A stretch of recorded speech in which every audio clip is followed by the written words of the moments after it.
couple of weeks ago, I am scrolling Facebook and I see that my friend Alan has put up a photo in the Williamsville East class of 1982 Facebook group.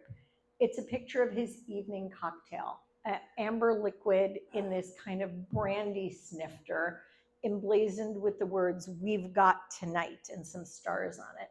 And the caption says, 14-year-old scotch in a 44-year-old glass, because this glass is the souvenir from our prom. And the captions, the comments start rolling in. Oh, I remember what I wore. And 2 years later, I married my date, still have the glass, got rid of the husband. I don't really have anything to say.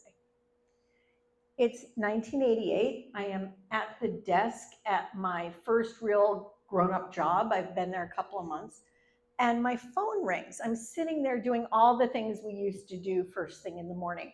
I am having my first cigarette, because that was a thing a person was allowed to do. I am drinking my cup of coffee with way too much sugar and cremora in it. And I answer the phone, and it's my dad. This is weird because my dad, A, is not really a phone guy, and B, is most definitely not a call your daughter while she's at work guy. And I go, "What's up?" And he says, "Well, bad news. I have to tell you something. Ed's dead." And I don't understand what the hell he's talking about, because the only Ed I know is my friend Ed Snyder, and obviously he can't be dead because he's not old. So I don't know what he's talking about. And in fact, it is Ed. And he tells me that all the kids, my generation, we think we're adults, but he says the kids are coming home for the funeral. He's going to get me a plane ticket. My parents are, my mom will pick me up at the airport, and I'm going to come home tomorrow. Ed and I met in middle school. We were in the same social studies class. On paper, we didn't seem to have that much in common, but what we really were a couple of brainy kids who really dug intellectual pursuits. And very quickly, I started spending a lot of time at Ed's house with his friends. We would play this game called Facts in 5. It wasn't a trivia game. It was like a how much do you know game. And we would have long, deep conversations about our deep adolescent thoughts. And hanging around the periphery was always Mrs. Snyder, his mother, with a tray of Rice Krispie treats.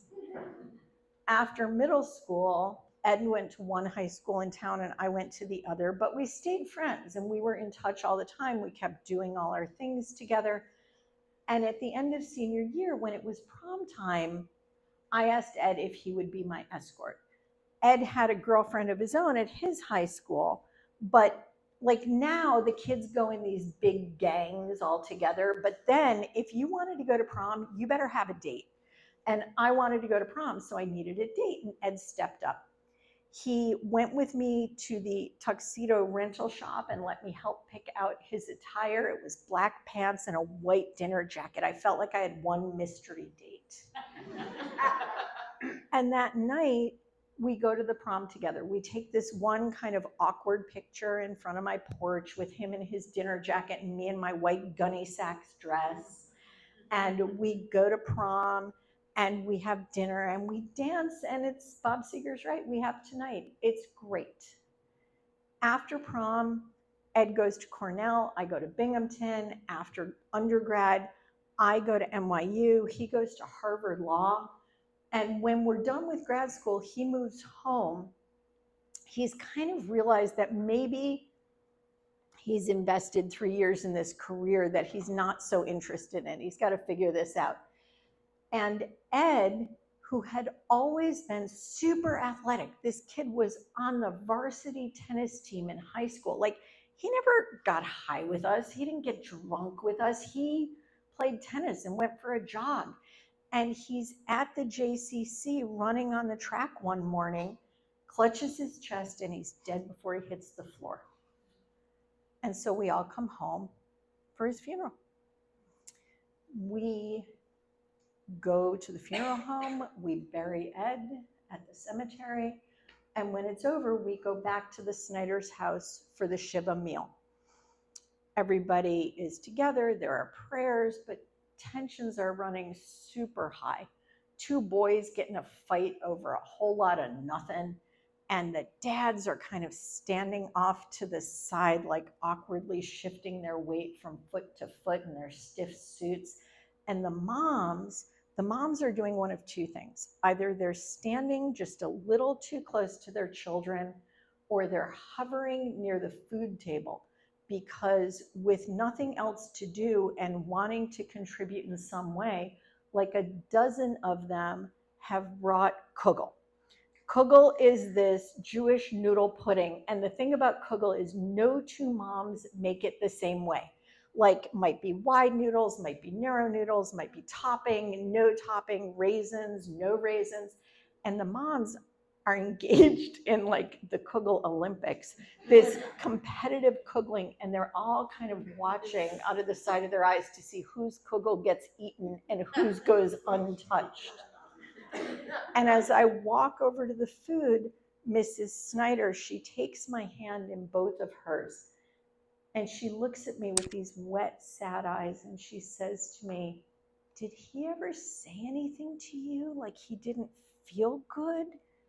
But of course he hadn't. It was just some random thing that happened for no reason. And when the Shiva meal is over, we leave the Snyders in a house that now has one bedroom too many. And we go back to our own house. My dad and I are sitting at the kitchen table that night. And he says to me, like a prophecy, he says, he starts to tell me about this friend of his who had died at around the same age. And he says to me, the thing is, he says, you will go on to have a whole life. He says, you will have jobs, you will get married, you will have children, and Ed is only ever going to be 23. And I didn't know it then at 23. But at 61 now, I know how right he was. I know I have had careers, launched a show. I've had a marriage. We'll be married 33 years this fall. My kids are both older now than Ed will ever have gotten to be.